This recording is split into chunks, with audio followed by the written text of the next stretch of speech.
Order, order, and a very warm welcome to the third oral evidence session of the transition to the state pension age inquiry. And we have a fantastic set of panellists today. Wendy Loretta is joining us online and is from the University of Edinburgh's Business School. Professor Sarah Bickerstaff is from the University of Kent. David Finch from the Health Foundation and Quinn Roach from the TUC. So welcome everybody. Thank you for coming along this morning. I'm going to kick off the questions and my first question is around the Pensions Commission. Clearly they have a remit which is around building a framework for a sustainable, fair and adequate pension system. What are the implications that this has for the state pension age rises for this work? Who would like to start with that? Vicky, over to you. Thanks for inviting me. I just sort of start by saying I think we have a problem with chronology. Inevitably, we have a state pension age.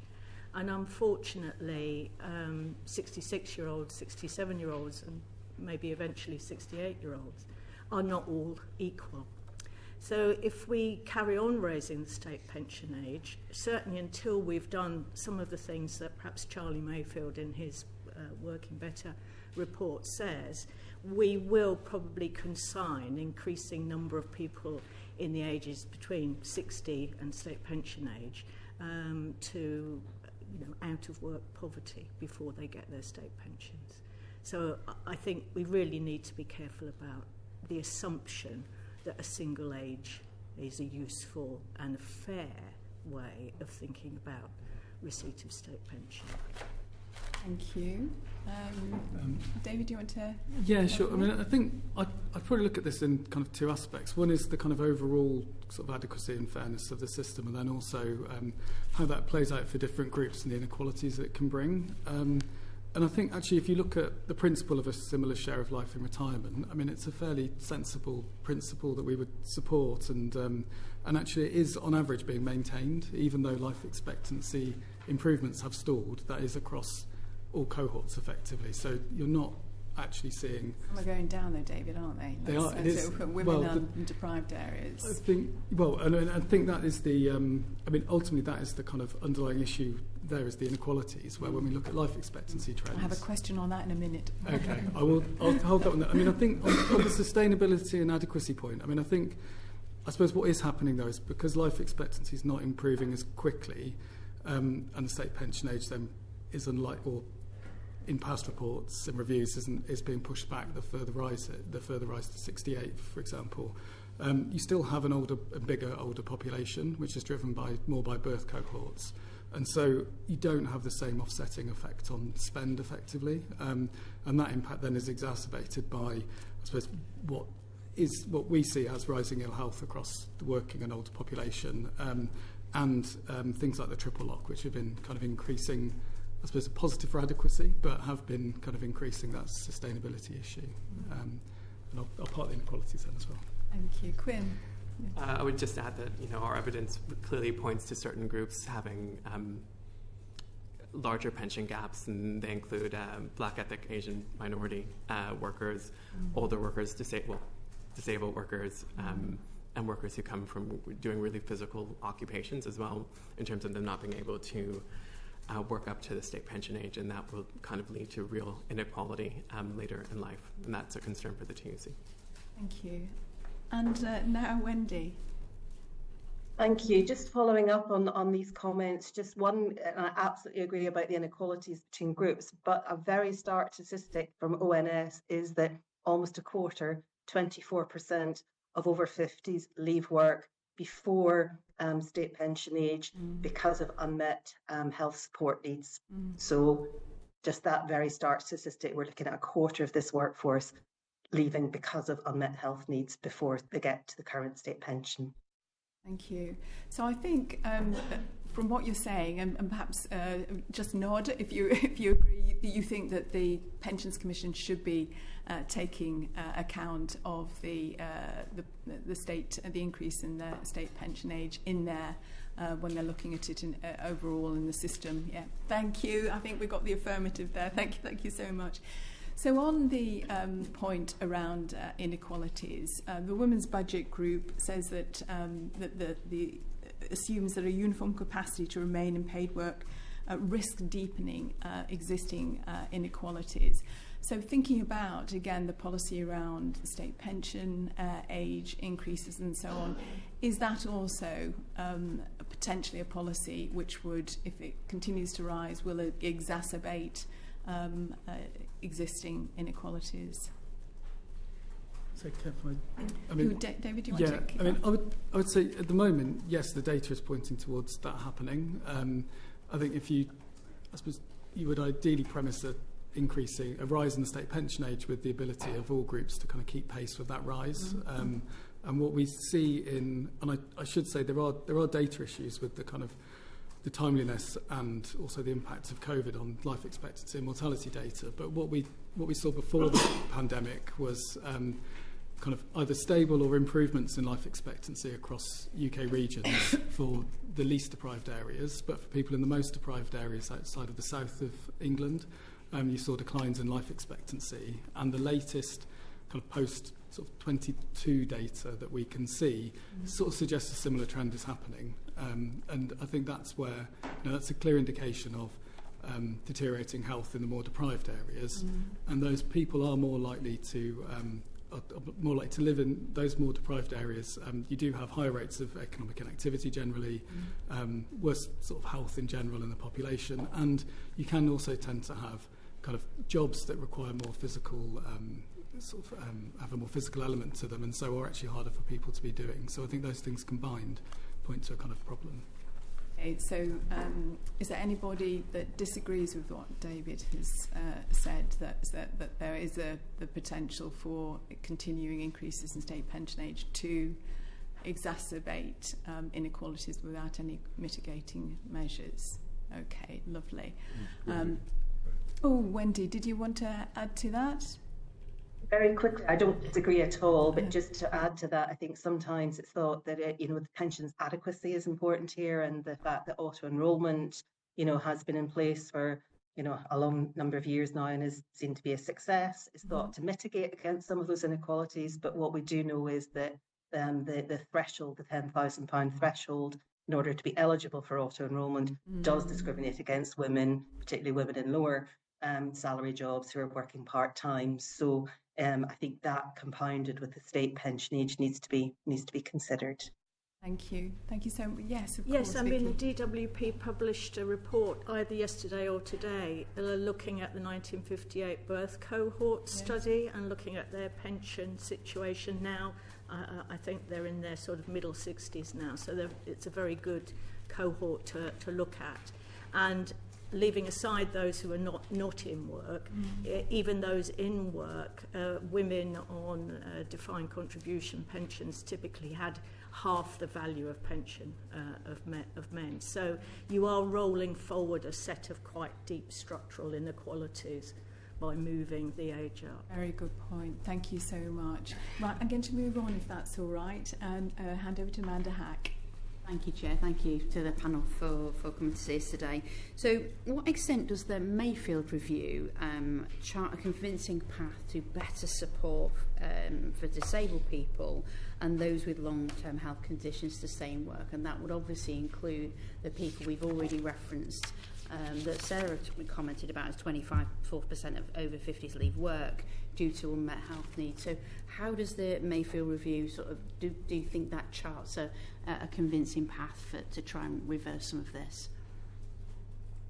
I think it's really useful and important that the Mayfield report focuses on culture and talks about a culture of fear, because dealing with ill health requires early disclosure, which requires trust and feeling safe.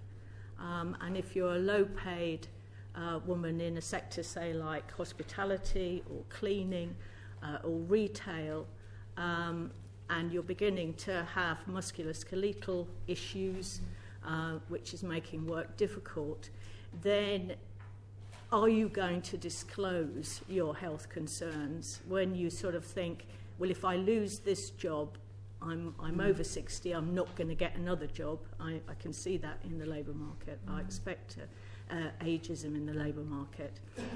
So you keep quiet. And I've interviewed women in research projects who very precisely are doing that. So I think culture is critical. My concern about the Mayfield report is that it does not anywhere talk about ageism or disableism or the factors that structure how willing people are to talk about their health, how willing people are to disclose health issues. So yes, we need to focus on culture. I think that's absolutely right, and it's a step forward that a big report's saying that.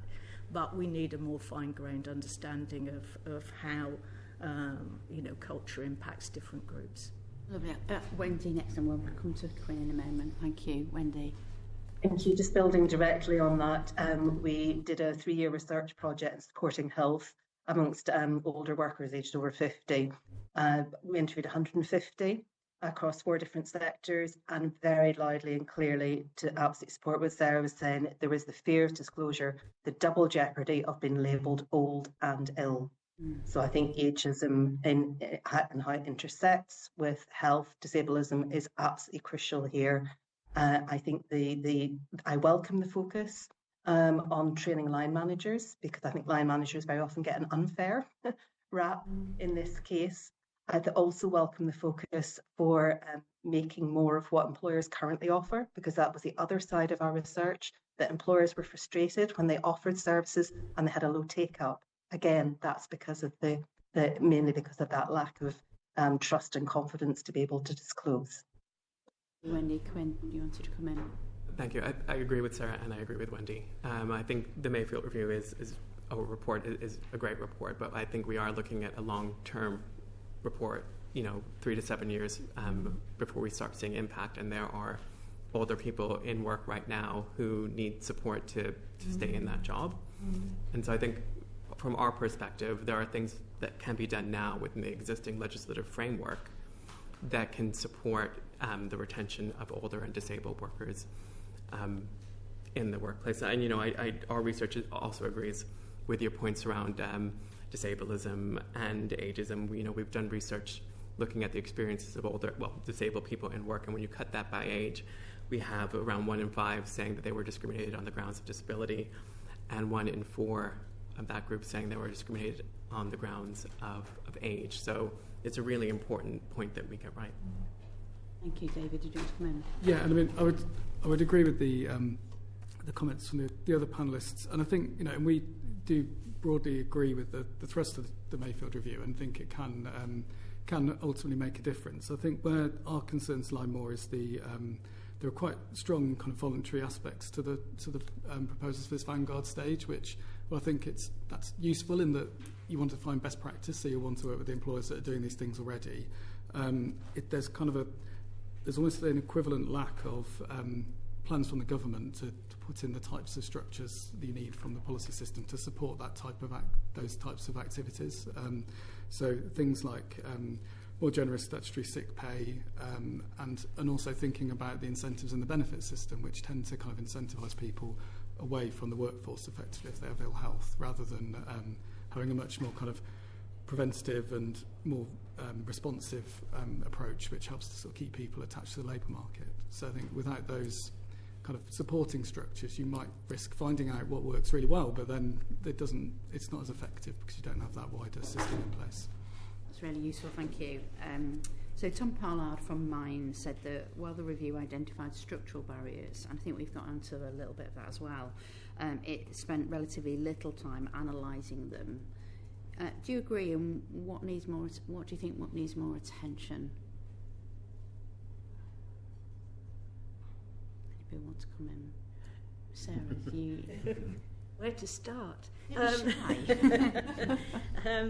I think what the report has to say about workplace health provision is really useful, but does point us to a whole set of problems, which I think David was just alluding to, that we don't have a joined up system of responding to workplace ill health, leaving aside the issues about disclosure and things, that yes, large employers may well have occupational health, may well have quite good systems in place, and may have managed to build a trust culture in which people are confident to come forward. But of course, lots of people don't work in those kinds of settings. So, I mean, there has been a trend in occupational health away from in-house occupational health to, you know, online employment assistance programs, essentially a telephone line. Well, if you're someone who's worrying about, you know, their mental health, or you're worrying about your physical health, your ability to do your work, you know, a telephone line may simply not be a very adequate mechanism. So, you know, we have lost some of the good practice we used to have around occupational health. And now, as the report identifies, we need to rebuild that workplace health provision, and we need to do it from, you know, the ground up to some extent, through, you know, localised coalitions that bring social prescribers, the NHS, employers, DWP together to look at ways in which small and medium-sized companies can access robust information about how to deal with someone, let's say with, you know, dodgy knees or arthritic hands. Thank you. Anybody else want to come in?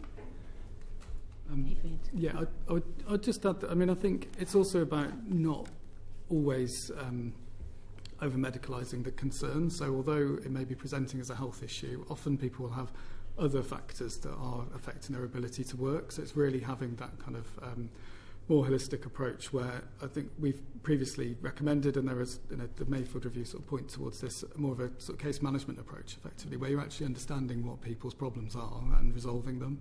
And it may be that those are health issues, or it may be that there are other issues that mean that the health issue becomes a problem for your ability to work. But I think it's really having looking at the barriers as a whole, and not just thinking it's about getting people to some healthcare treatment.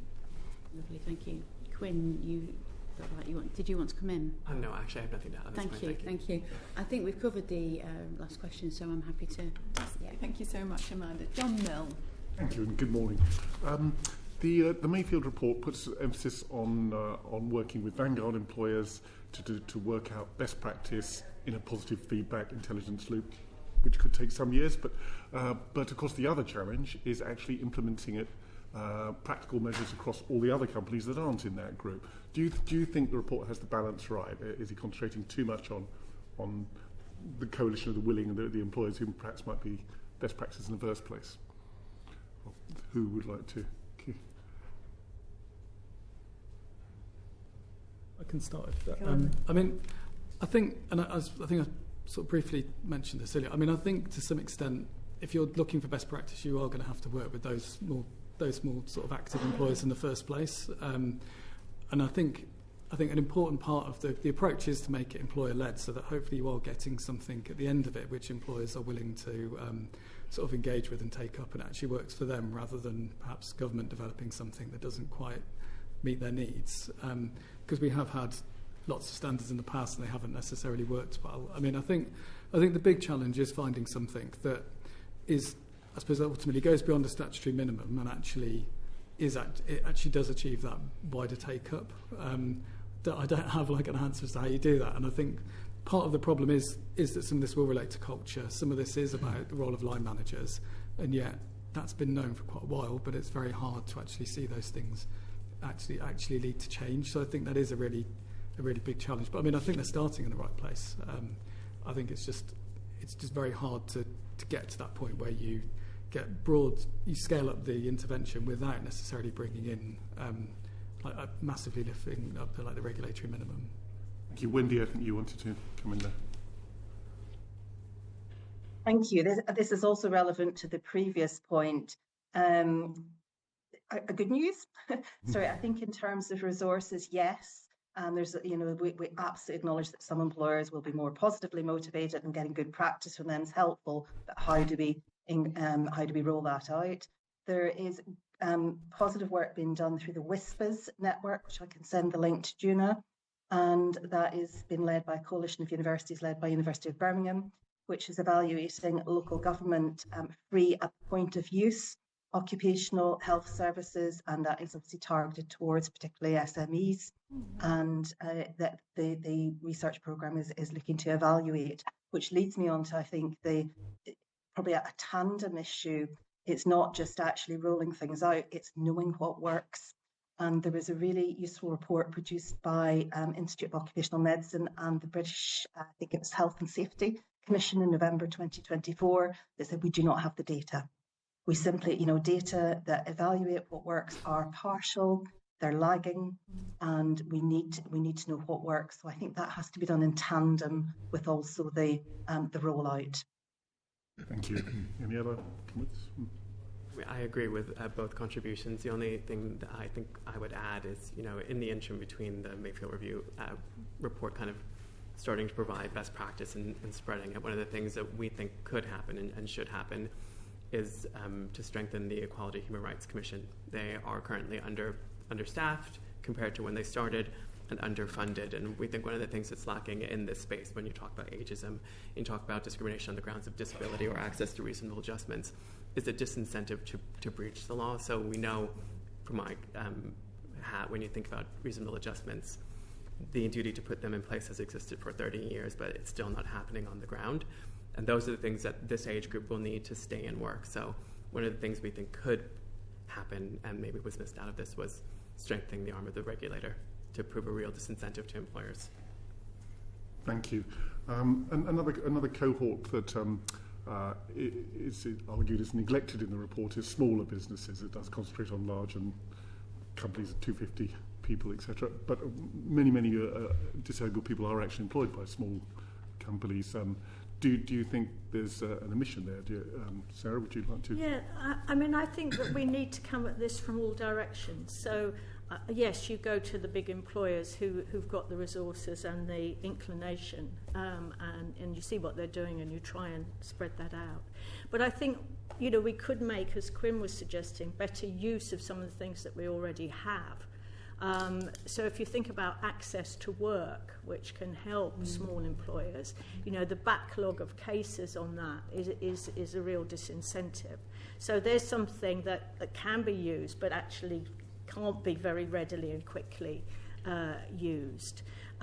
We have 50-plus champions in job centres who, presumably hopefully have good local networks with local, medium and small sized employers and can, give advice and help about that, to the job seekers.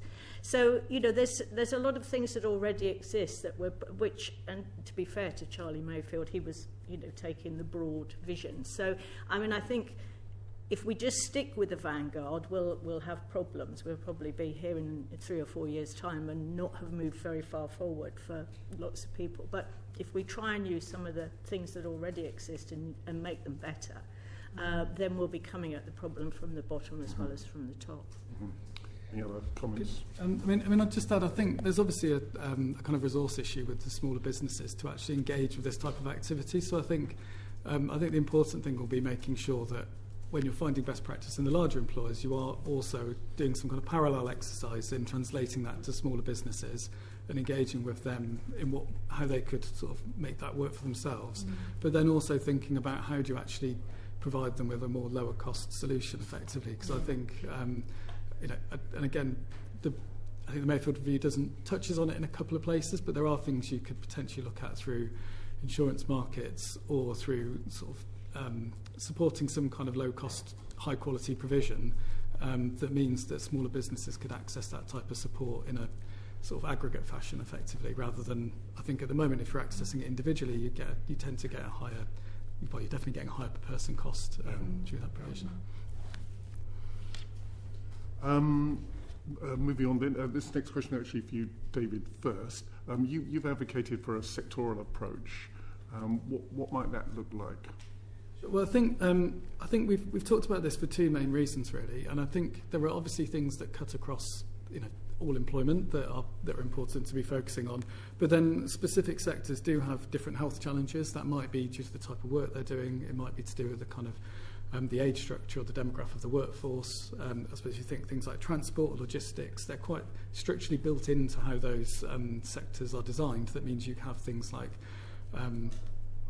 late shift patterns and sedentary roles and things. So there's I think, so to tackle some of those challenges, really you need to operate across a sector and think about how you change those ways of working and job design.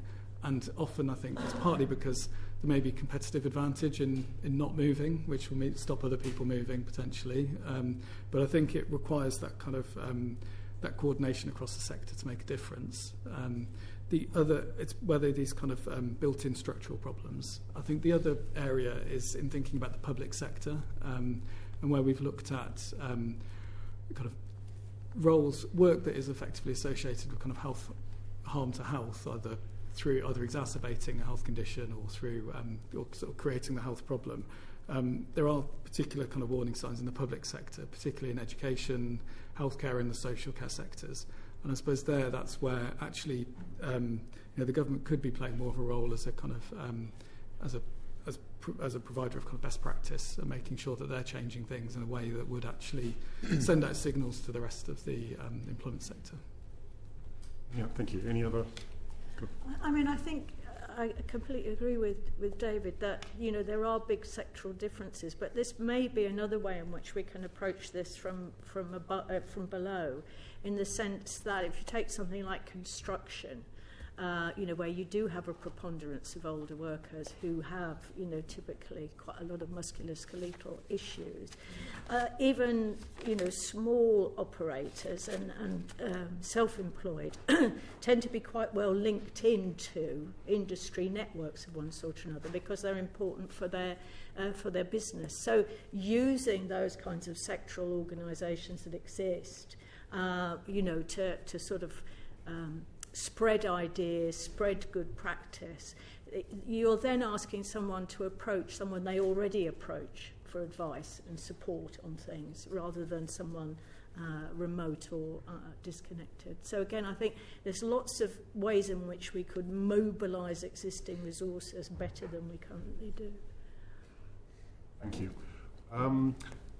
David, question for you specifically. You actually touched on this a moment ago. So you argue that government departments could set up, make an example in areas like health and education, but evidence from Unison suggests that this would be challenging given the nature of the jobs and the challenges pressures on services. How would you respond to that criticism? Well, I mean, I suppose in a way I would say the kind of the levels of burnout that you're seeing reported in the data suggests that is because of constrained resources within those sectors.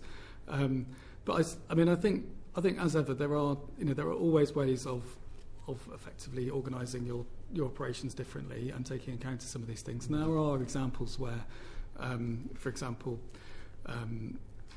of increasing flexible working within nurses' shift patterns and things like that, for example. So there are things you can do within the system. I think it almost goes back to that problem where you often hear and find case studies of good practice, but it's not spread across the system. And that I think there's a role there for the overall employer and government to effectively sort of push for those changes through the system as a whole, rather than letting these little pockets emerge, but then that not becoming best practice across the whole. Thank you. And Wendy, I didn't notice your hand was up there. You may have been coming in on the previous question. I did, but it relates to this as well. And I think I support the sectoral approach that's been advocated, but I don't think we should ignore that it's job specific. So going back to where David started, you talked about shift work, for example, David. And we did work with a bank, and a national bank employs 66,000 employees in the UK, and actually you could dismiss that as financial services, white collar, relatively low risk, a particular type of occupational health support required. But they too have transport workers, they too have shift workers, people who work in cash offices are working in very manual jobs, to social. So I think we do have to, I know it's complicated, but we do have to layer that in and think about the actual work as well. And then just to come in this current point, I would really support, and it came very strongly through our research, we're not using existing resources effectively enough. Employers are offering things. There's a wide raft of community supports that are there. NHS, as I mentioned, offer a lot. We do not use them. So I think a lot of this is about how we better use what we have, how we help people, put people in touch with the resources, and employers know as well the resources that they can offer. They don't have to pay for them, but they could create and offer the direction to those resources. Thank you. Thank you very much. Thank you. Thank you. Peter Bedford. Thank you, Chair. Arguably, the Vanguard phase should include a group of employers focused specifically on the needs of older workers. I just wondered if you could touch on some of the key challenges faced by older workers and how that could be addressed in a strategy for older workers. Wendy, could I start with you? Yes, you could, and I think we'll go back to what both Sarah and I had mentioned earlier. That, you know, we have worked jointly together as well as separately, but, you know, this is going back, that there really is that double jeopardy of ageism and disableism that I think really does intersect in a way to uniquely affect those aged over 50. So that is definitely an issue.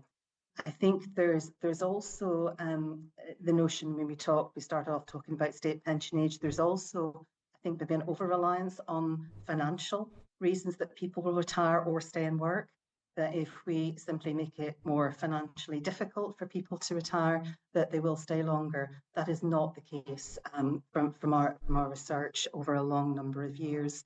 It is far more complicated. People are, you know, they've got their own health issues, they've got caring responsibilities, they have got all sorts of assumptions that are not necessarily rational, but, you know, beliefs that if they stay and work too long and retire late, everybody knows somebody who, you know, worked later and then dropped dead within the next fortnight. Sarah has written on that. So, you know, I think this over-rationality and reliance on finance is difficult. The other area that I think we would probably want to highlight, and it may be relevant for some of your other questions, is the other options available to over 50s. So Australia is much further on than we are in recognising the value of social production, you know, so the value of caring for elderly, for spouses, for elderly relatives, for caring for grandchildren in terms of the contribution that's making to our economy. These are viable options for many older workers, and sometimes a relatively minor health issue, you know, not necessarily a long-term diagnosable condition, but a relatively minor issue is enough to tip somebody into saying, I'm going to give up work because there are these other pulls on their time and arguably their you know, valuable contribution to our economy and society. Thank you. I mean, we touched on quite a few of the points in previous questions. I'm just speaking to the panel in the room. The interventions that would be effective in supporting people in their 60s to remain in work, could you maybe bring some of those to life? Quinn? Go on. I mean, I think I was going to touch back on what I mentioned earlier, which is around employers putting in place reasonable adjustments for older disabled workers. I think it's vitally important that we understand the context that's happening right now, which is that employers are failing to put in place reasonable adjustments for a vast number of disabled older workers. And when an older worker who's disabled puts in a request, they're often waiting months to over a year to get the reasonable adjustments they need put in place. So if you think about this group of people and the impact that will have on their health and their ability to stay in work, it is vast. So when I talk about making best use of things that we already have, I literally am thinking about this 30-year duty to put in place reasonable adjustments. Getting it right is so important for this group of individuals. And I think we also need to think about what reasonable adjustments are. So flexible working, i.e. Changing your work patterns, your shift patterns, your time, that is a reasonable adjustment. And older workers have two ways of getting to that now. They have it as a reasonable adjustment, but they also have it through the Employment Rights Act as a right to request flexible working. So I think we need to be aware of the dual track nature of this, and I think reasonable adjustments are a powerful tool that we aren't getting right. I mean, just building on that, some of the points made by previous questions around, caring duties as well. There are people that have had physical jobs. There are a lot of different challenges faced by people in their 60s to remain in work. Do you think government policies such as fiscal policies could also be brought in to help support those remaining work. I'll give an example. If you're of retirement age and you remain in work, the national insurance element was historically not paid as an incentive. Do you think that could be brought more to the fore in providing support for those in their 60s to remain in work? Policies like that? Well, as Wendy alluded to, I think the actual decision architecture for someone in their 60s about whether to stay in work or to leave is very complicated. And it is a mixture of their health, the health of their family members, any caring responsibilities they have, their financial situation, you know, what other things they might want to do. So, yes, I mean, I think, you know, tax arrangements can be a push, and often people imagine in advance that they will retire earlier than they actually do. So they look ahead and think, well, I'll probably go at sort of 63. But when they get to 63, they think, well, maybe I'll go at 66. So, I mean, I think, you know, those sorts of incentives can be part of, you know, a range of things that are in the, you know, what I've just called the decision architecture that someone finds themselves in. It's probably not going to be the key factor, but in a sense, none of these things are the key factor. It's the combination of them that keeps somebody in, and also what your employer is doing and offering that keeps you in or propels you out. And to go back to Quinn's point about reasonable adjustments, you know, there is an argument as to whether people understand the criteria for accessing reasonable adjustments. Is it just that you're defined as disabled by law, or is it wider than that? So, you know, there's another example of something that, as Quinn has suggested, we're not using as well as we might do. If you think of the very large numbers of people with musculoskeletal problems in their 60s, a lot of those, like myself with osteoarthritis, do not, you know, we're not labelled, or we don't qualify as disabled under equalities legislation, but our ability to work may be quite, you know, severely impacted. And, you know, the example I always give for myself, you know, a stand-up, sit-down desk that allows me to vary my work position is a relatively small and inexpensive adjustment, but which might really make a difference about my ability to carry on working. So let's make better use of the things that we've already got. David, have you got anything else to add on that? I mean, I think the only things I'd add is I think often it is about applying the types of things we've been talking about previously, but also making sure you're doing it early enough before issues become too severe that they're affecting your actual ability to work. Because, you know, as people in older age groups tend to have multiple health conditions as well, so it becomes much more complicated to actually tackle each one in turn, and they can interact, which makes it harder still. Whereas, you know, those have developed over time, and if you're putting in place maybe smaller adjustments that actually perhaps stop that becoming exacerbated as you age, and, you know, shows that you have a route to being able to manage the condition and work at the same time. But doing it earlier, I think it's just very late to act at sort of 62 when perhaps, you know, something started to affect your ability to work in your 50s. I mean, I think the other thing that tends to be missing is a kind of active job matching for people who perhaps can't continue in the occupation they currently have, but could do some form of work. And I think often they are left to just trying to find that job and may not understand the opportunities that are available.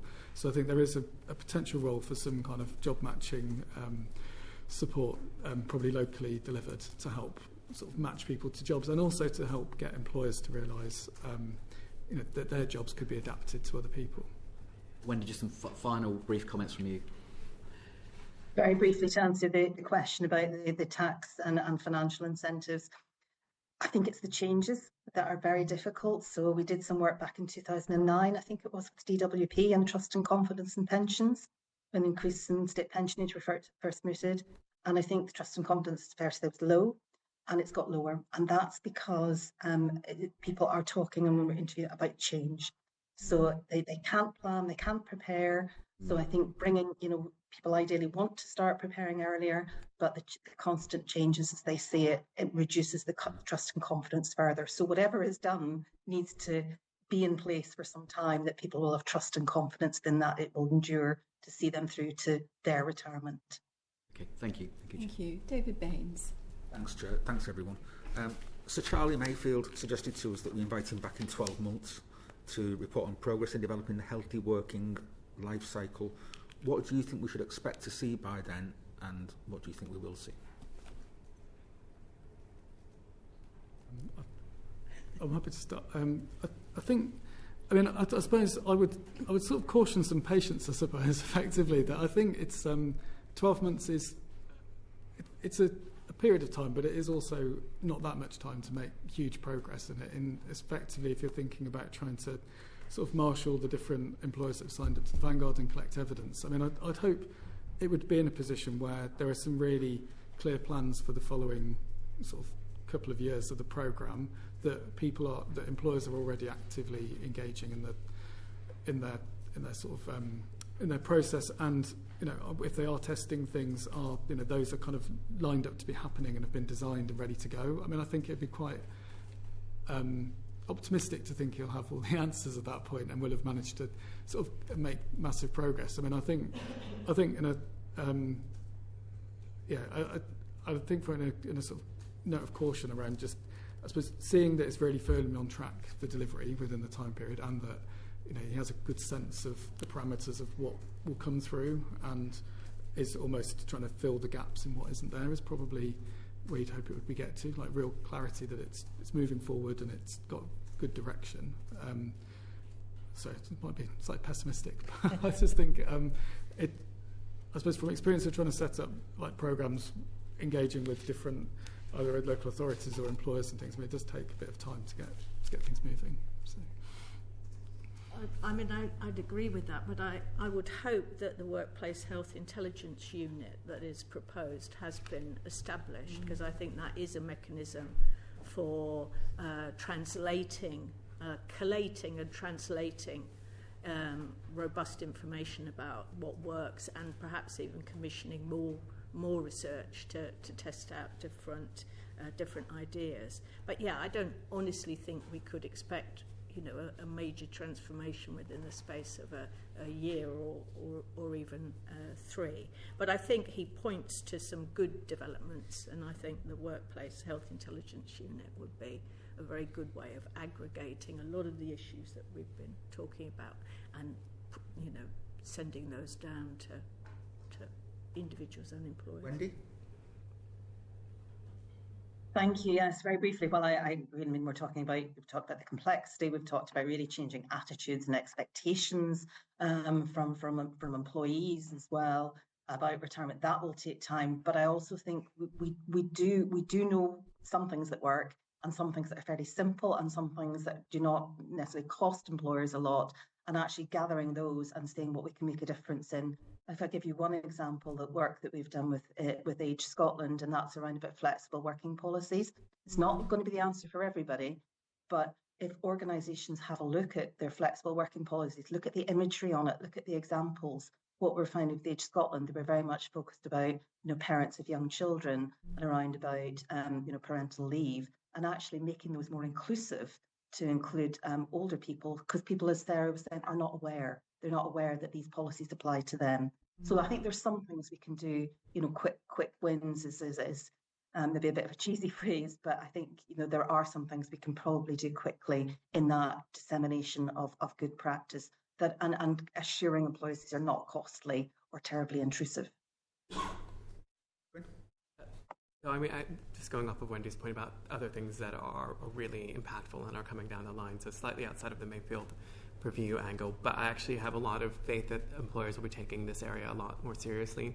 We have ethnicity and disability pay gap reporting coming down the line, and while pay gap reporting is absolutely essential, what's really coming down the line with that are meaningful action plans that are driven by data, and that is what we need. We need employers to actually look at the impacts that they're having on older workers who are disabled or Black, and think about how they can change their culture. So we've heard a lot from particularly Sarah and Wendy about ageism and disability, and I would anticipate any employer who does pay gap reporting accurately is going to come across several things as standard.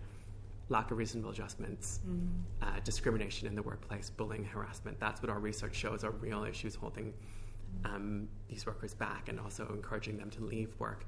So I think 12 months down the line, I'm really excited for that and meaningful action plans. Thank you. Rishnara Ali. Thank you, Chair. The increase from 66 to 67 that was legislated in 2014, as you know, starts in April, and there are no mitigations in terms of additional social security support for that cohort. Do you think there is a case for doing something now, and how would you make that case? I'll start with David. Yeah, sure. So I do think there is a case for mitigation there, and it relates back to the kind of inequality, the patterns we're seeing in inequalities, where it's quite clear from the from life expectancy data that you have that people living in more deprived areas, effectively outside of the south of England, are seeing their life expectancy reduce, which you would expect to translate into that part of the cohort not living for as long beyond state pension age, and it also indicates kind of worse general health in that population. And then we've also seen the kind of rise in economic inactivity due to ill health over recent years, which, I mean, it's quite hard to interrogate the data properly because there are concerns with what that data shows you, but what we do know is historically that you have really limited chances of coming back into work if you've left due to ill health, and so we would expect that rise will have led to an additional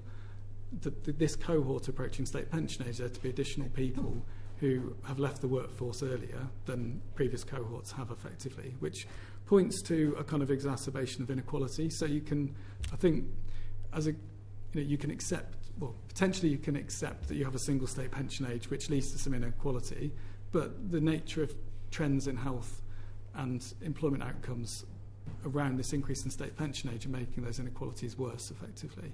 And on mitigation, what we would point to really is, and it is trying to think pragmatically about what exists in the system already, is effectively topping up universal credit payments for people who are unable to work due to their health, and to meet the kind of pension credit level. I think obviously there are potential issues with that being, it creates an incentive for people to perhaps stop working a bit earlier. But I do think you could look at things like duration of time out of work due to ill health before that point, so you're not just getting a kind of inflow of people aged 66. Quinn, over to you. I think I agree with a lot of what's been said. We actually do think there are mitigations that should be put in place for this area. Specifically, we'd like people who have no realistic prospect of returning to work, once they've dropped out, to be able to draw on their state pension sooner rather than at pension age, if there's no realistic prospect of them working. We do think state pension age and pension credits should be decoupled to allow for earlier access, because we don't think universal credit is it's not quite enough. It's not as beneficial. So, and then we think there's some issues around universal credit that could really be addressed to make things better. One of the things that I think we put in our submission is around the how much you can have in savings. So we know that if you have £16,000 in savings, which you're saving for retirement, that you have to kind of whittle that down, and that means that when you are actually in retirement, you might actually have to draw on universal credit. So we think there's some issues around universal credit that can be addressed to make it better for older people, but hopefully they don't really need to be using it. Sarah? I would just add to what's already been said, a word we haven't heard yet, which is about dignity. And that for people who have no prospect of getting back into work, and may have a smaller or larger gap between when they left work and when they get their state pension. I've interviewed many people in projects over the years on incapacity benefit as it was and employment support allowance now, And they look forward to their state pension because they see it as an honourable, earned right for having worked and contributed, whereas being on ill health benefits of one sort or another is seen as dishonourable. So I think for those, well, we need to address why that is, why we have a culture that feels those benefits are dishonourable. But I think for people who have no practical prospect of getting back to work, then, you know, there are issues around their dignity in terms of the benefits that they're on. And, of course, we know that if someone is out of work, they're more likely to be depressed. And if you then add in the stigma of you know, collecting certain benefits, then, you know, that's not helping their health either. So I just thought we should remember, you know, questions of dignity and all of this as well. Wendy, did you want to add anything to this question? Very quickly, it's not a quick fix by any means, but I think some notion of social credits, to go back to my comment earlier about the social productions. So if people are, you know, contributions to economy and society through volunteering, through caring, you know, through grandparenting, then is there a system of social credits that could be used to, you know, to supplement our you know, benefits that are currently exist? Okay, thank you. So just so turning to what options the government may have to, given the urgency of this issue. We know that there are some estimates suggesting that the change, this particular change, would save public spending by about 10 billion, and the interventions to try and mitigate could range between 200 to 600 million, depending on you know, who's in scope and how an intervention might be formulated.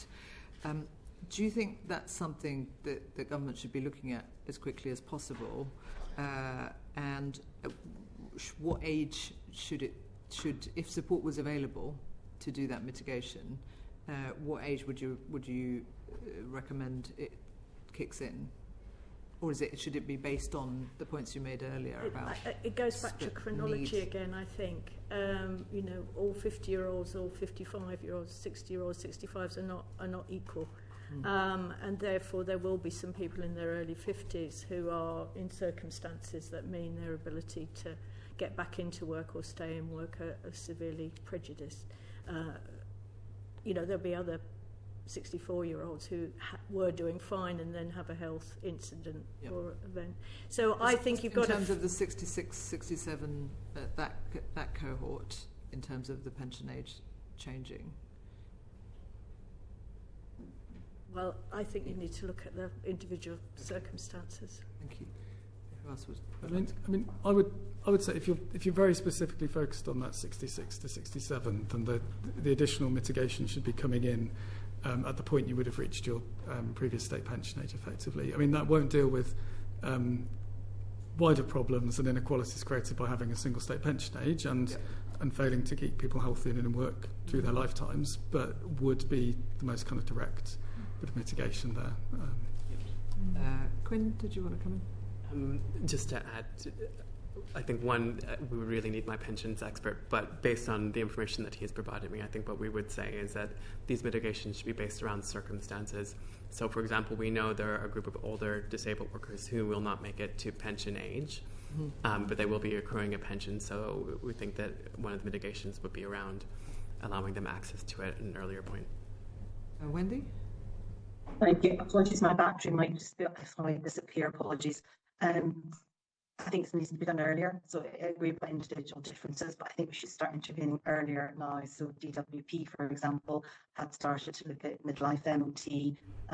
Midlife is probably up for questioning as well, but bringing this much earlier for people. One of the clear findings we've had from successive pieces of research is that employers are afraid of having these sorts of conversations because they are afraid of being labelled as ageist. But actually what's happening in practice is that the employees now feel they're just been ignored, that because employers are not speaking to them, they're just ignored. So I think right now, implementing this further down at a younger age would help older workers, current and future. Yeah, but and just going back to what government options, given April is not far away for 66 and 67-year-olds, do you have suggestions on what government could do quickly to mitigate? And given that there'll be a number of people who are going to be pushed into poverty, is there anything specific that you think within this time frame the government should be doing, could be doing?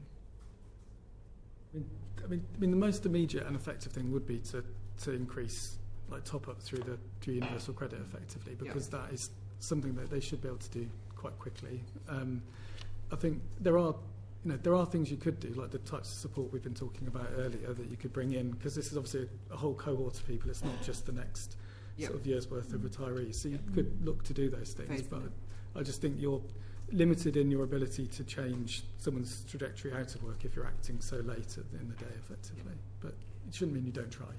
Thank you. Did anyone else want to add anything to that? Great. Thank you very much. Thank you. And that concludes this oral evidence session for this panel.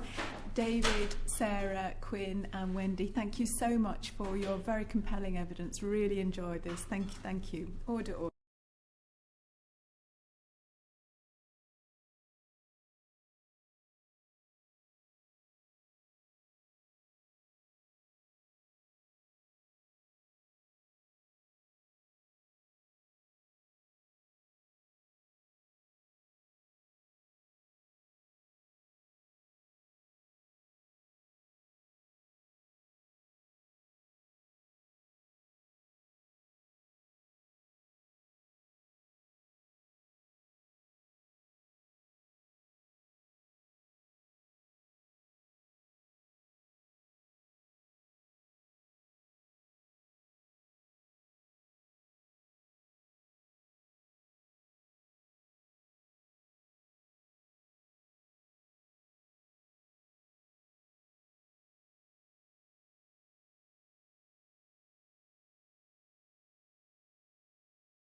Order, and welcome back to the oral evidence session for the second panel for this transition to state pension age inquiry. And it's a pleasure to welcome for the second panel Emily Holtzhausen from Carers UK, Joe Levinson from Arthritis UK, Charles Cotton from the Chartered Institute of Personnel Development, and John Richards from Unison. So thank you all for joining us here. I'm going to start.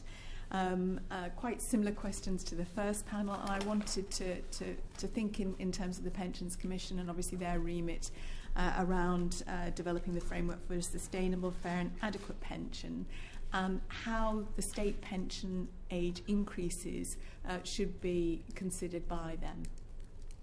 Who would like to start that?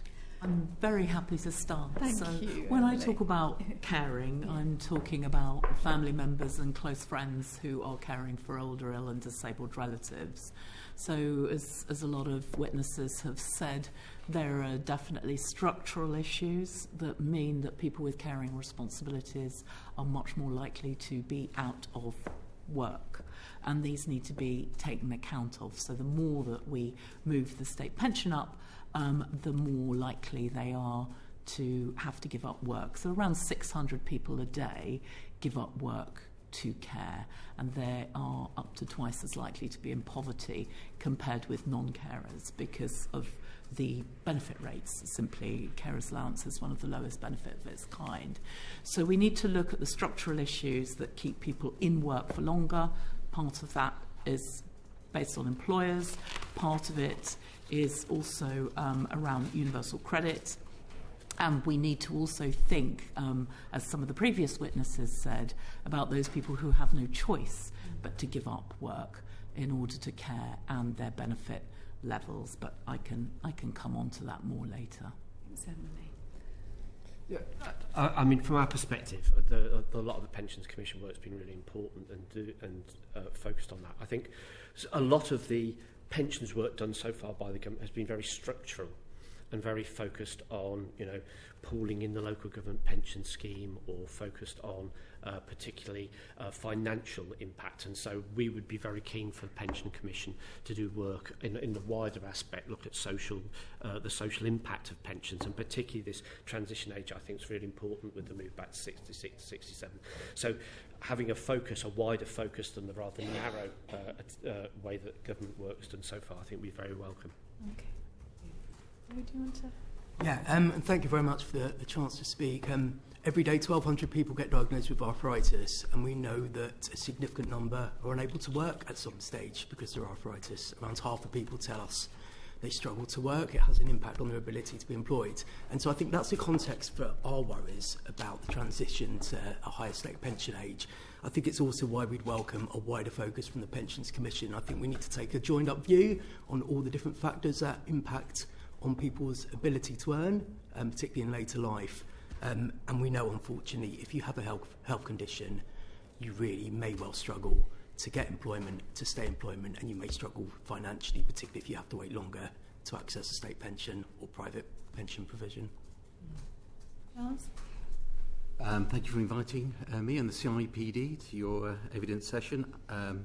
Like everybody else, we agree that the review should be wider. Firstly, employers can be overlooked often in the discussions about pensions and retirement. Yet not only do employers contribute to the pension arrangements of their employees for workplace pensions, but also by paying employer national insurance contributions, they're contributing towards the state pension as well. And all this represents a considerable amount of money, so any review of the state pension age and pension adequacy should consider these perspectives. Secondly, obviously, we employ people, so how we design jobs, tasks, how we design the organisation, and then how we manage, develop and reward employees has an impact in helping them stay in work or return to work after an absence. And also how HR professionals support their line managers when line managers are having conversations around health and well-being with their employees to encourage them to be open and talk about the different options that the organisation may have to help them cope with the illness or return to work. So we should have a wide review, because obviously the state pension as well often is an anchor point for employees in their decisions about when to stay with the organisation or when to leave. So that will have an impact, and obviously it's going to have more of an impact for low-wage workers, where the state pension is more of an income compared to those middle and higher earners. But obviously we recognise that it's a difficult balancing act between cost and fairness. Thank you. So then I'll ask the same question I asked the previous panel. Is there a uniform agreement then that the Pensions Commission, which will be publishing at the beginning of next year, I understand, whose remit is to look at adequacy and fairness within the system, should also be considering then the increases in state pension age and the impact on that? Thank you so much. Now, I think this is specifically for Emily, Joe and John, thinking about the increases in the state pension age since 2010. What have been the observable impacts on the people that you work with on those increases? Emily, you mentioned in terms of the increase in poverty, but what else has been the impact that you've observed? Well, I'd like to put some figures on the difference. What impact does this make when we raise the level of the state pension age? The differential between the welfare benefits is really quite stark. So we have about 26,000 carers in the age cohort, in one age cohort. and if we put the state pension age up, the differential in working age benefits and pension credit and the additions that you get as a carer is approximately £134 a week. So that additional year is approximately £182 million where the government gains, but that is no longer available for unpaid carers. And what we see is that we've got quite a large number of carers who also have health conditions themselves. Some develop completely not related to caring, but many affected by caring. There's a bigger health differential, and they are musculoskeletal, mental health, and high blood pressure. So we've got, as some of the earlier witnesses said, we've got more complex issues going on for people. These affect women more than men as well. It's gendered, and we see that largely people don't have a choice about caring. So where one really important factor in how much care they have to take on, and the value of their care is $184 billion a year, is the availability of social care services, for example, which have been under pressure. We accept that childcare is a key foundational service for parents to be able to work. So that's what we also need to see for those people. Thank you. Very brief answers, if that's okay. Yep, sure. The Institute for Fiscal Studies reckon that there are a 14% increase in absolute income poverty from the 2018-20 change from 65 to 66 to 26, and that the 67 move will potentially, Age UK reckon, another 115,000 people will be put into poverty. So there's a direct impact of the change.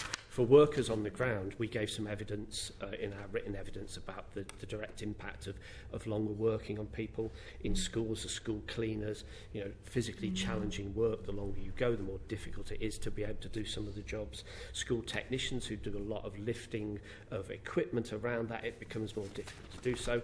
I'll try and talk about our ambulance service survey later, because that gives some particular interesting views on what they think about this. But also there's issues about mental health as well, and some other surveys we've got about NHS employment I'll touch on a bit later, but there's some clear issues. I know there was a discussion earlier about sectoral versus individual. I think I will pull out some of that evidence. Thank you. Joe? Yeah, I think what we've seen really is a perfect storm for many people living with arthritis. We've seen cost of living pressures, we've seen a stalling of healthy life expectancy, which I think we really need to consider in the context of this inquiry. We've seen an increase in state pension age, we've seen increased inequalities, including about healthy life expectancy, and we've seen continued long waits for many people trying to access NHS treatment, particularly community MSK services. And I think when you take those factors together, and people living for longer with often several serious long-term conditions, it's maybe no surprise that we're seeing a situation where lots of people living with arthritis report struggling to get by financially. And our own research, we carried out a survey which we published towards the end of last year. We surveyed 8,000 people living with arthritis, so a big representative sample, which showed that once people were over state pension age, they were far less likely to report struggling to get by financially, almost twice as unlikely to struggle to get by financially as the cohort immediately before state pension age. So I think that speaks volumes. It shows that we are failing people, and I think we're worried that people living with arthritis and many other long-term health conditions are really collateral damage in the changes that we've seen and the increased rise in state pension age without mitigation. Thank you. Charles, this is just a very quick one, if you could. What changes have you seen employers make with the increase in state pension age? Well, I think employers are recognising that the workforce, as well as the population, is ageing. So we've seen initiatives around flexible working opportunities, tackling anti-age bias. Are you able to quantify that? I mean, what proportion of apart from the right to request, legal right to request flexible working, what percentage of employers are then providing that? Well, we found that recently around 40% of organisations, so they offered flexible working. Now, that's a survey of all employers, and if you look at it by size, it's far higher in larger organisations. So I think, as was mentioned earlier, it's the challenge of how do you raise awareness of what is possible. And I recognise that if you're a small or micro-sized business, business that, you know, and you're running it, you're just going to be focused on what can you do to kind of keep the organisation afloat. Though we should also recognise that by age, you are more likely to be in business on your own, or actually running a business if you're in your 55 and over, compared to other demographics. So hopefully you would be more aware of the challenges of being older. And we are recently started working, supporting the Wishes project, which is looking at job crafting, which I don't know you may have come across already in your reviews, but it can result both in higher performance as well as improved health and well-being. And job crafting is about helping those people with health conditions either into work or remain at work, and the focus isn't on trying to necessarily fix people's health and disability, but on the social and organisational context that can act to disable them. That sounds wonderful. We'll probably write to you to get a bit more information about that. Yes, by all means. Thank you so much. John Milne. Thank you, Chair. And this first question, if I may, is for Joe and John specifically. The Health Foundation identifies the prevalence of health-harming work as a challenge. To what extent would you agree, and what options do you think are available to move to more appropriate work? Joe, if you want to keep up. Yeah, sure. While we know that for many people work is good for them, you're absolutely right. There are some forms of work that are health harming, and particularly if you've got pre-existing conditions.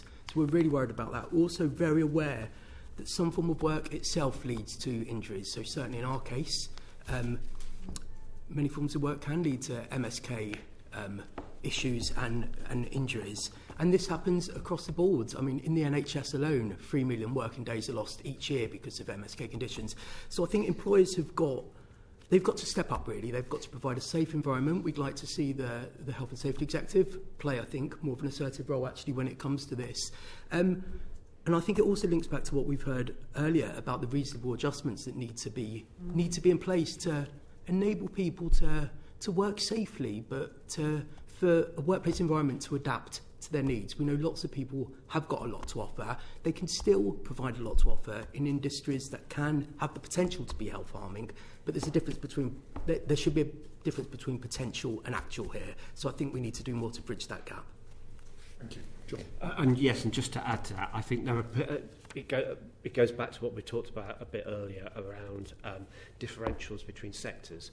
Well-regulated, larger public sector organisations, to an extent, tend to have better policies, tend to have better work. In areas such as social care, which are very small employers, rapidly changing, quite dominated by large private equity firms, and therefore the focus is very much on getting throughput. So we have issues with social care workers being forced to do 15-minute appointments, not getting travel time, issues like that. In a sense, it puts themselves in very difficult positions to refuse to work, and a lot of people are presenting at work when they shouldn't be well. They're putting themselves in difficult positions, lone working, and I think that there's some particular issues in social care, I think, that need doing. If you look at the health service, there are huge problems in stress due to shortages of staff. The University of Bath did a survey not too long ago looking at the reasons why staff leave NHS employment, and by far the two largest issues were stress and shortage of staff and resources. So clearly there's all that interlinked way of the impact of stress on staff and their ability to continue work. Thank you. And this is a question for you, Charles, in particular. To what extent do the employers that you work with prepare people to move to more appropriate work? Well, again, some of the larger organisations are looking at things like midlife MOTs and talking to their employees about not only their physical and mental health, but also their financial situation and what they can do going forward in terms of improving their finances, or looking at roles within the organisation. I mean, it's not particularly new. I mean, you go back to the Roman times, if you're a legionary, you would often be taken from the front line and given more, less arduous tasks, guarding a wall or a gate. And when I started work, large organisations would find other roles within the company for people who were kind of approaching retirement. So they would go into things like working in stores, facility management, changing the light bulb or fixing the fuse, security. And a lot of these roles have now been outsourced to third parties. So it's a case of thinking about what can you do, not just within the organisation, but also helping to prepare them if they want to move outside working for the organisation itself, but other opportunities such as becoming self-employed as well. Thank you. And then this last question to Emily. How would you describe the relationship between unpaid caring, health and work? Well, it's one, as I mentioned before. We have carers are more likely to be in poor health than non-carers. At times they develop caring. Their health is exacerbated. Ill health is exacerbated by caring, or they develop new conditions as a result of caring from moving people and the sheer sort of physicality of it, as well as mental health issues. So we have these two things going on. On the one hand, you're required to be there and support your family member. On the other hand, you also have your own health issues. And this is where, when we start looking at employers and what they do, you do need to identify caring as a separate issue alongside health, because they intersect. And a lot of people don't identify themselves as carers. They don't use that word. It takes up to 2 years on average to do so. But where we see positive cultures within employers, we see really great line managers, we see good flexible working, paid carers leave, which we don't yet have in law, we do see a difference. We see a difference in carers' well-being at work. It is a positive difference, and they also tell us that stops them from giving up work in order to care. So there's a very important part to play for employers as a preventative effect, both in keeping people weller at work, keeping the labour market there, and the cost to the exchequer, or benefit to the exchequer, or productivity. Centrica looked at this and saw about 8.2 billion on the bottom line. And Sir Charlie Mayfield's report looked at productivity overall and saw that about 37 billion was lost to the economy because of this intersect between ill health and caring. So there's a prize for individuals, families, employers and the economy if we get this right, which we must do for them and within an ageing society. Thank you. Big numbers at stake. Thank you. Damien Egan. Thank you very much, Chair. I want to focus on the Mayfield review, and the Mayfield review charts a path to keeping Britain working. So I wanted to get your views on to what extent that path is convincing. Do you want me to start? Yes. So there's importantly, although Sir Charlie didn't focus exclusively on caring, there are references to caring within the report. And I think we would probably like things to go a little further, if I'm honest, about having a specific piece of work looking at unpaid caring, and some of those vanguards as well that they have got some great policies to learn from. People like Phoenix, who have got, for example, a couple of weeks paid carers leave, and try and look at a positive culture within the business. So we'd like a particular focus on that. I think one area that I would like to see certainly more of is the understanding of how social care supports people to juggle work and care, whether we're talking carers or whether we're talking people with disabilities and long-term health conditions. And there's quite an important link to be made with the work of Baroness Casey at the moment and her independent review. But we think there's very positive steps forward. We also think that taking advantage of some of the positive measures within the Employment Rights Bill, flexible working, is good. But as I said, we don't yet have a right to paid carers leave, something the government has said it would review this year, and that would make a significant difference to unpaid carers and would cost, based on actual take-up rates, our predicted take-up rates, between 5 and 32 million a year. So it's a good deal for the government and for carers, and for employers if we keep people in work. And those are the additional areas where I think it would really sort of benefit that work and understanding the intersection more. Interesting, thank you. From our perspective, we think that the Mayfield focus on prevention, inclusion and retention was a good start. We think it's a very positive step forward.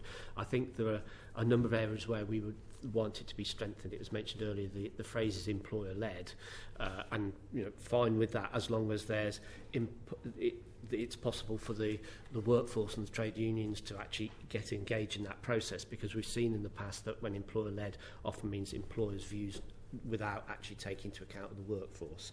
And so I think there's certainly a role for the trade union movement in that. I think there needs more clarity around the health and safety executive in sort of role as the regulator on that. For our perspective, there's no mention of statutory sick pay increase. The government have done some really good work around statutory sick pay under the new Employment Rights Act, but we think that without some either review of the broader remit of SSP or actually increasing it in some way, we think that will create a gap at the 66, 67. I should declare an interest here. I'm 6 months too late to get SPA at 66, so I blame my parents for that. And then finally, I think there's issues around NHS provision, about occupational health provision, and how that meets with any other national occupational health proposals. I think we need to be careful that we don't either duplicate or leave gaps between the two. So I think there's a piece of work to be done about linking those two issues there. And then from my point of view, Arthritis UK, we absolutely welcomed the establishment of Sir Charlie Mayfield's review. We welcome the publication. We think it's necessary. We think there's a danger it won't be sufficient. I think, like Emily said, we would absolutely welcome anything that can be done to inject a bit more pace to it. I think for us, it's going to be really key for the vanguards to really get involved in terms of supporting people with fluctuating conditions such as arthritis and MSK conditions stay in work. That feels an absolute essential, along with a focus on older people. We'd be really interested to see the integration with neighbourhood health, which I think it has potential, but also has the potential to be Emperor's New Clothes if we don't get it right. So I think we need to see the join up.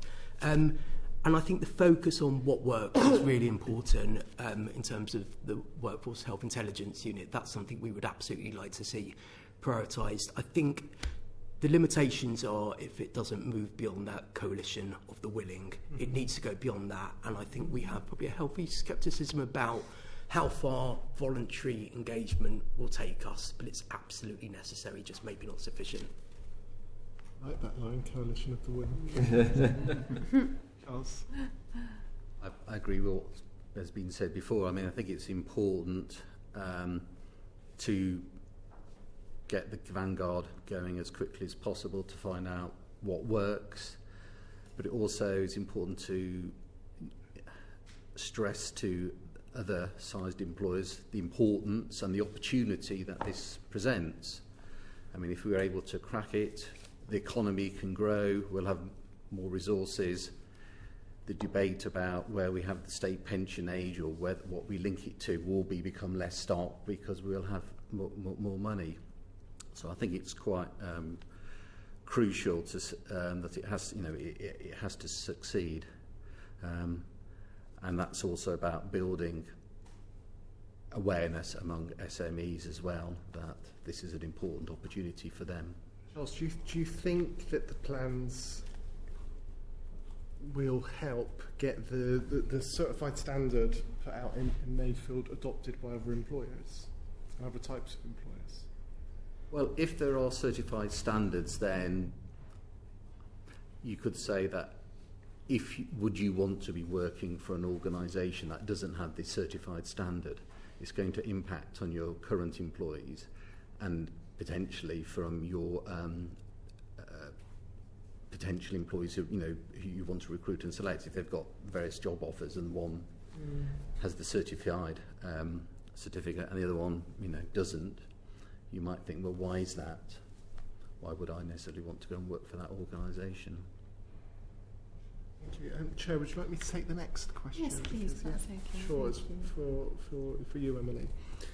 So you run employers for carers and carers confidence schemes. What lessons have you learnt about the challenges and opportunities from working with different types of employers to improve work opportunities for carers?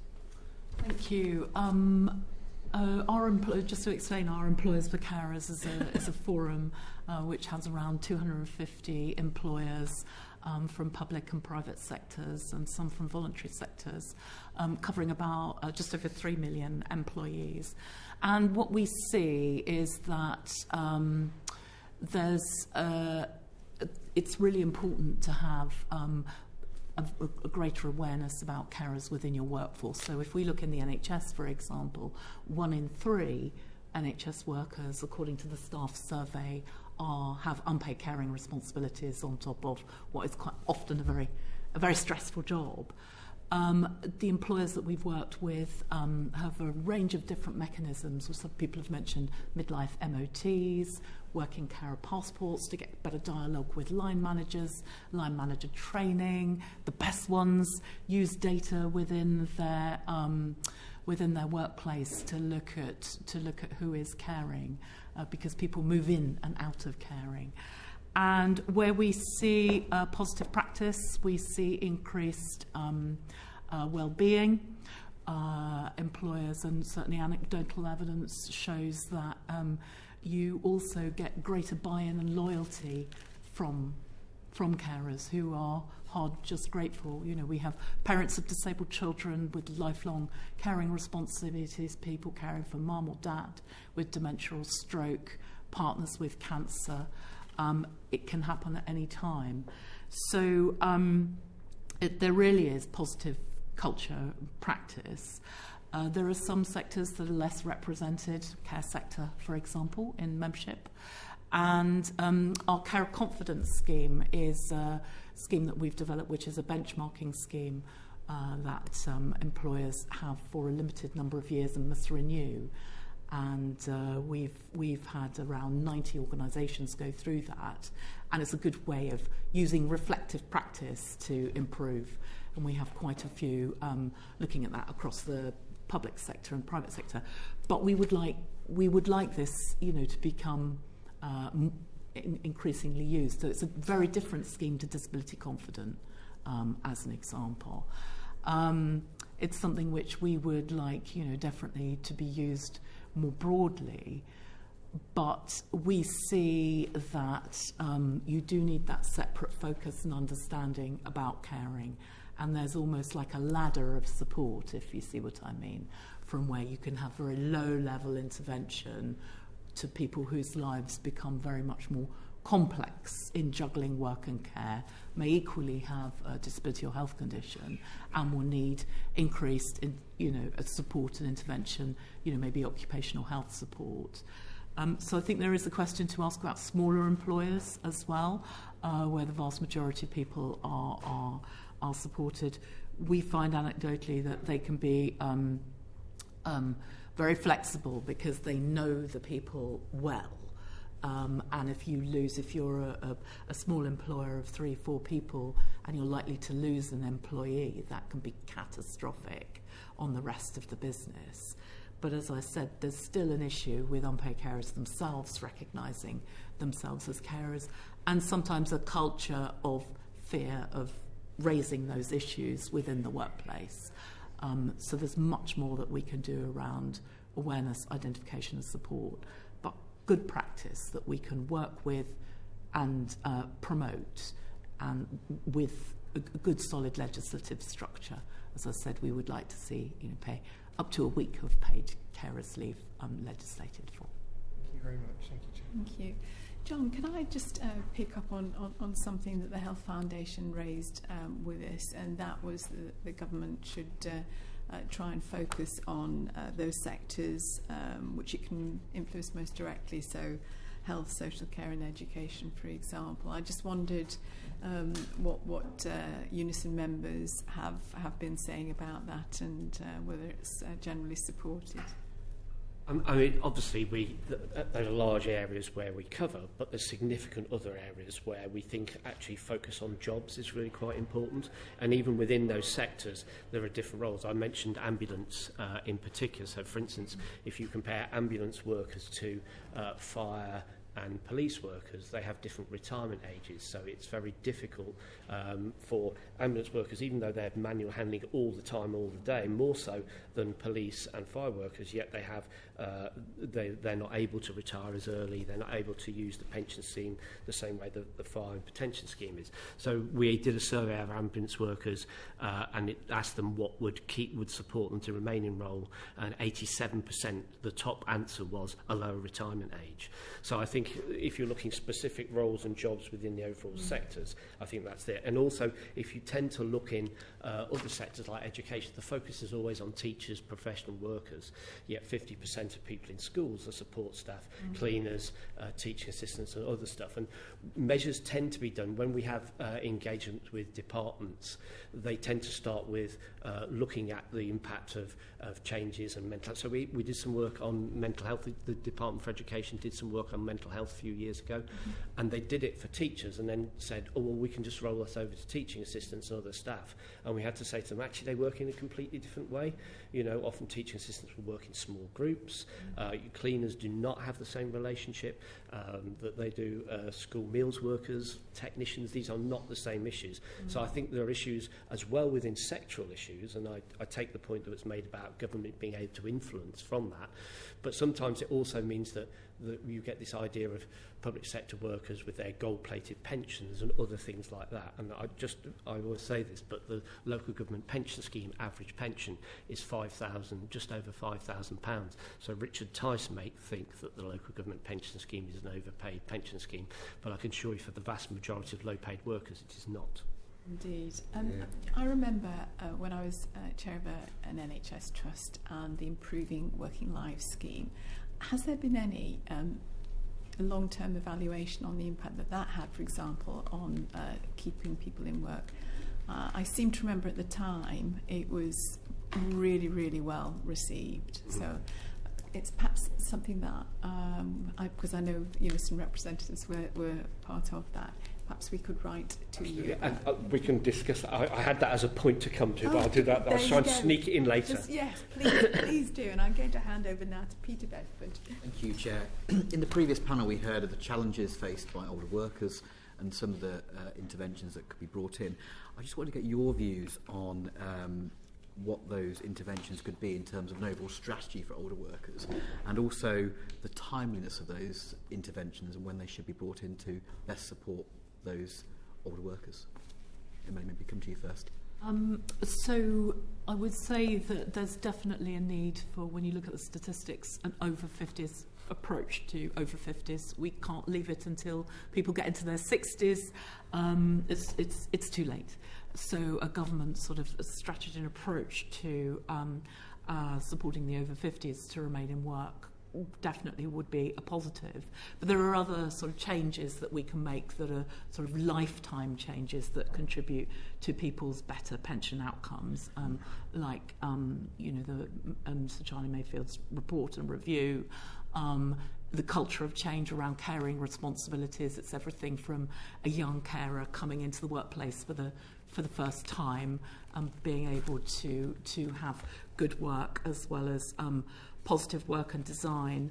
I talked about the benefit differential for working age people and people on pension credit, and that's where we suggested at least 2 years beforehand there is some sort of boost or adjustment for people who are caring and very unlikely to get back into the workplace. Overall, we would like to see a review of carers' allowance. It'll be 50 years old on the 12th of April this year. A very important benefit, but a very big differential there for people who are just those few years away from pension age. I don't really have much to add. I was going to say a lot of what Emily's just said around the whole idea of a 50-plus approach and a prevention-based analysis, some sort of risk-based prevention policy taken at the age of 50, taking into account the workforce you have and the threats, the particular threats and risks that happen to that workforce, I think would be very good. But I absolutely agree it has to start at 50 and not later. Just to build on that, I don't disagree with that. I also don't think we're doing enough to take a true health in all policies approach. I don't think we are focusing enough on prevention. We know that being active, for example, can be a massive contributor to not going on to develop MSK or arthritis. We also know that poverty is a major determinant of health, and health itself is a major determinant of poverty. And so I think we need to look at that in the mix. In terms of very specific interventions to support older people to stay in work or to get back into the workplace, we've talked about reasonable adjustments before. They're really important. They're what people with arthritis tell us can make a real difference. We are told by people living with arthritis that the lack of reasonable adjustments, and I think we're finding that people are quite modest actually, the sort of reasonable adjustments they would like to see, just are not reliably happening. We're not seeing flexibility as standard. And again, people tend not to ask for the earth. Actually, people are often very circumspect about making these asks. They feel embarrassed, they feel reluctant, there's a continued stigma. So we know some of the tangible differences that can happen in the workplaces. This also doesn't happen if you don't change the culture, if you don't actually move to a place where you are looking at the positives that people can bring rather than just looking at the limitations. We recognise employers need support to make that happen, but what we are seeing day in, day out is people with arthritis and other long-term health conditions leaving the workplace when quite often they would not like to leave the workplace, and the consequence of that is they risk being plunged into poverty and financial hardship, particularly as they get older. Only that a lot of attention has been so far given to people who leave the workforce because of caring responsibilities or physical health conditions, but also mental health is a concern as well. And I think it would be useful if the government was also to kind of use its convening power to talk about how that could be tackled, as well as the other causes of why people fall out of the workplace, as well as the initiatives that can be taken to help people back into the workplace. So, for instance, I know that the CIPD is working with the prisons ministers to help ex-offenders back into employment. We're also working with people who've taken time out because of childcare responsibilities back.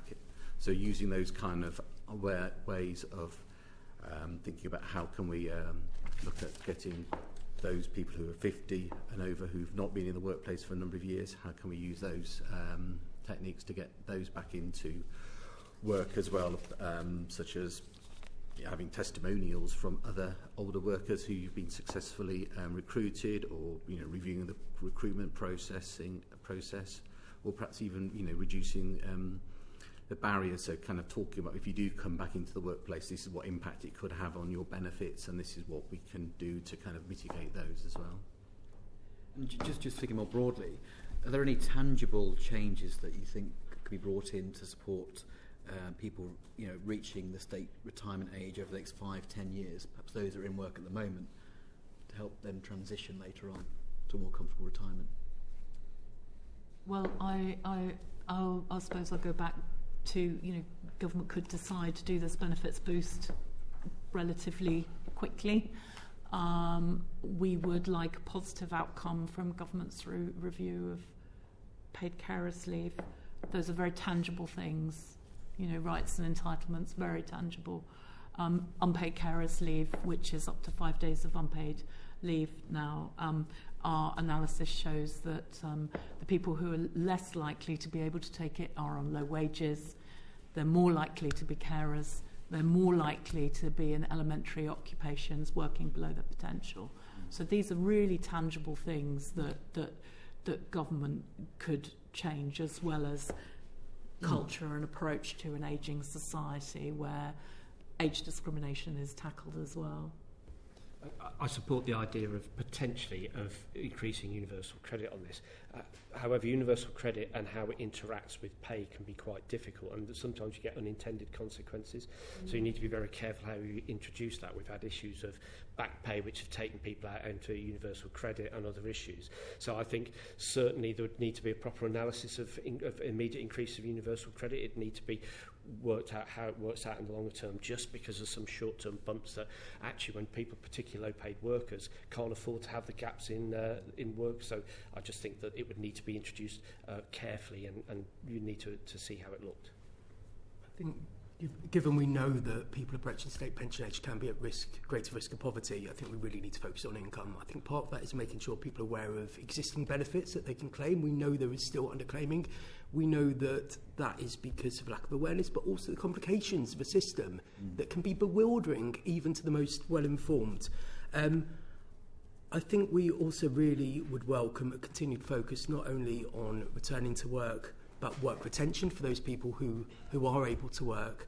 And for those that aren't, I really think we need to model different ways of providing that additional financial support. We know it is harming people financially if they're not able to work, particularly as they get older. I think other witnesses may have talked about loosening conditionality on people who, as they get older, when it's really quite clear that they're going to struggle to find work, and that's something we'd absolutely support. I also think government needs to take a joined-up approach on this. We know people are still dropping out of the workplace because they are waiting a long time for treatment.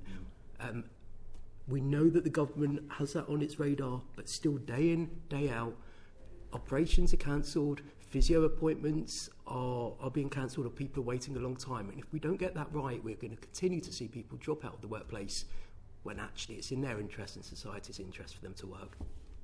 If there's enough money, perhaps the government could look at cutting the employer national insurance contributions that are paid for older workers, so that would incentivise employers to employ more older workers because they were it was a lot less costly to do so. Thank you. Thank you, Chair. Thank you. Rishnara Ali. Thank you, Chair. As you know, the increase in pension age will go up as of April from 66 to 67, and that was legislated for in 2014. There aren't mitigations in terms of social security support. Can you talk us through what you think the government could do, given the short time frame? I'll start with Emily. So, it would be great to see the government put in some mitigations now in that year, certainly longer if possible, for those who are very close, very challenging getting back into work. I think, some of the issues around conditionality now. Unpaid carers are not subject to conditionality on universal credit if they get carers allowance, for example. That's very, very important. But for those, it's so hard to go back to work when you've got a shortage of social care services, health services not tailored around your needs. So the income protection is really important. I'd also suggest as well, because when we ask carers what would you have done differently when giving up work to care, and they said I would have stayed in work for longer, and I would have contributed my pension more, I would have asked for help earlier. All those things can be prevented by better information, better advice, sort of more day-to-day discussions about caring in our lives. And that even at that age, at 66, that could be a positive discussion for people. So I think that information and advice is also really, really important. Obviously better to get it earlier in your life, but it still can be done at that point. Joe. Yeah, I do want to say that at a time that we are all being urged to plan ahead and take a longer term view, it's beyond disappointing that we are here in 2026 talking about mitigations for something that was announced in 2014. I nothing but welcome the inquiry's focus on this. I think there are some things that can be done and should be done. I think in terms of mitigations to support people to stay at work, reasonable adjustments. We think we would benefit from renewed guidance on how reasonable adjustments can work for employers and for people requesting them. So I think that is something tangible. I don't want to give up the ghost. We know that this isn't just about 8 litters onwards. And so I really would urge the government to look at modelling different ways of taking mitigating actions that are going to prevent people pre-retirement being plunged into poverty needlessly at great harm to them. So I would like to see that modelling. The government is talking about saving £10 billion. I think it will be short-sighted if some of that money is not redeployed towards mitigation. So the IFS has done some of the modelling, and it's Absolutely. between 200 and 600 million if you focus just on those with disabilities versus a more wider group. That's a small percentage of what the savings would be. So do you think they should be pursuing that? I absolutely think they should be looking at the modelling, and I think when we come to looking at future increases in state pension age, we need to plan for them properly, and we also need to recognise that healthy life expectancy is not keeping pace with life expectancy, and that is one of the major fault lines, really, that we are seeing played out day in, day out. Charles, do you want to come in? Well, it's not my area of expertise, but if I look at what happened in the workplace with pensions before auto-enrolment, we had great benefits. Very few people actually ticked the box, despite various campaigns. So the government introduced auto-enrolment. So my concern with any mitigations, if people have to go through various hoops to kind of claim it, that could be a problem. So it may be that it's simple to say, well, people in these lowest council tax bands will target those people because they're going to be the most people most at risk of falling into poverty because of the increase.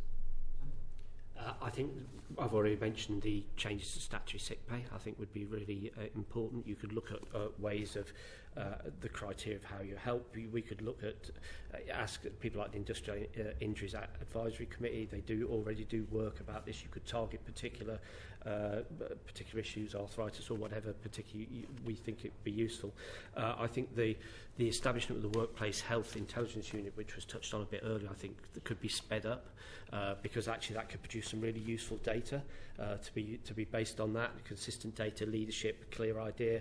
And I think that, as with my colleague, it's very late to be doing this. And I think that, I think those are perhaps sort of areas if you're going to focus on those. Is it irresponsible to have not had mitigations in place just given it's 12 years since the legislation came into effect, and what can be learned from that? Well, I mean, if you're going to introduce a policy, then you need to set a series of long-term policy of how you deal with policy, don't you? I mean, it's standard government policy, that you set in train a policy. There should be a implementation plan that sets out what's likely to happen, which should be reviewed throughout the whole process. It's standard employment. Every employer sets themselves project plans and ways of dealing with things, and clearly there hasn't been one. It hasn't been thought through. I would agree. If I look at the inequalities that carers face, they are going to be exacerbated because of the lack of mitigations. And just finally, do you think that there's a case? Well, first of all, have any of you got sort of estimates of how many people are going to be pushed into further numbers of people are going to be pushed into poverty because of the lack of mitigation, and beyond obviously these specific policy changes, is there anything else that the government should be planning for given the short time frame before it comes into effect? I think I mentioned earlier, Age UK reckon 115,000 people will be pushed into poverty as a result of that. So, I think that's a significant number directly. And if you hadn't, if this has been known for some time, there's no implementation plan, I think that's really dangerous. In terms of what you can do about it, I think that it's tricky now, isn't it, April? It's very tricky. I mean, just to pick up, I think I mentioned earlier research we carried out which showed that people in the 55 to 64 age group were twice as likely to find life financially challenging, to struggle to make ends meet as those over 65. So although we haven't modelled it, I think we could be nothing but confident that there will be a detrimental impact on people living with arthritis of the increase in state pension age. Arthur, did you want to add anything else? No, I mean, I think the lessons are that if the state pension age goes up again, then it would be quite good to have mitigations in place for when that happens. Thank you. Amanda Hack. Thank you, Chair. This is just a sort of a follow-on question from a couple that have pulled together and crossing over the inquiry we're doing now, but with other inquiries too. I just wanted to ask Charles, if possible, about the point that Joe raised on reasonable adjustments and the work that we need to be done with employers to encourage more activity about employees feeling confident to ask about reasonable adjustments, but also about what work we could do with employers to enable that to happen more broadly. I think it's bringing down, I suppose, trying to encourage a culture of trust. I mean, if you go back 30, 40 years ago, people very rarely talked about their sexuality or their marriage status or caring responsibilities or much about their background. But now people are more open about if they've got a mental health condition.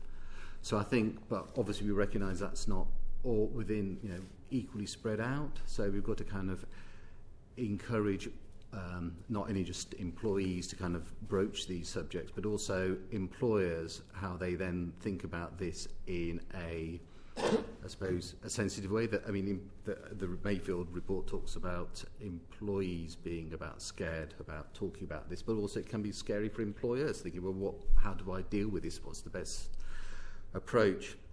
And it can even be more so, as was mentioned earlier, if you're in a micro or small business with about 20 people and you've got 2 or 3 people with these health conditions.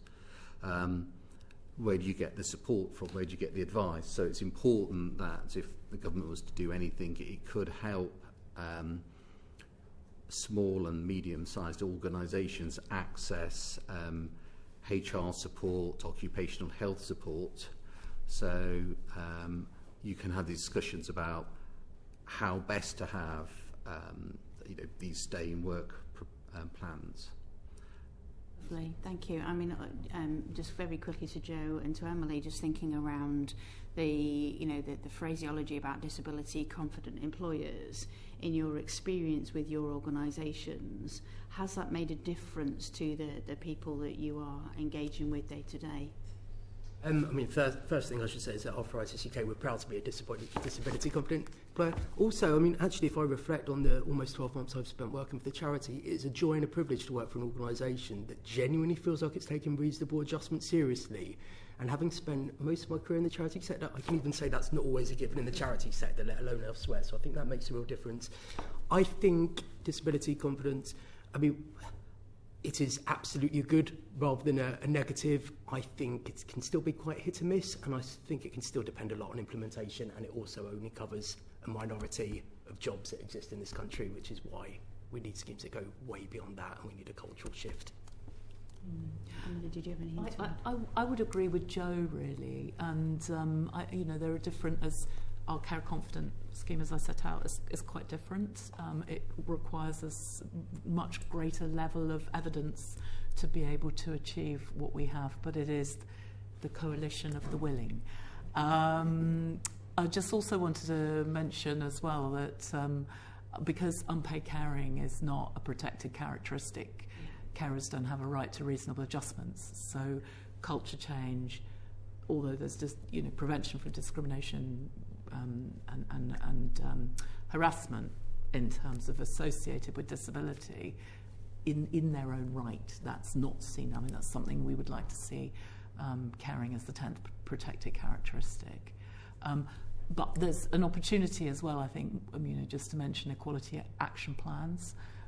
There's an opportunity there to reinforce positive culture and demonstrate with employers to demonstrate what they are doing for disabled colleagues and other areas to look at disability employment gaps and reinforce messages around reasonable adjustments as well.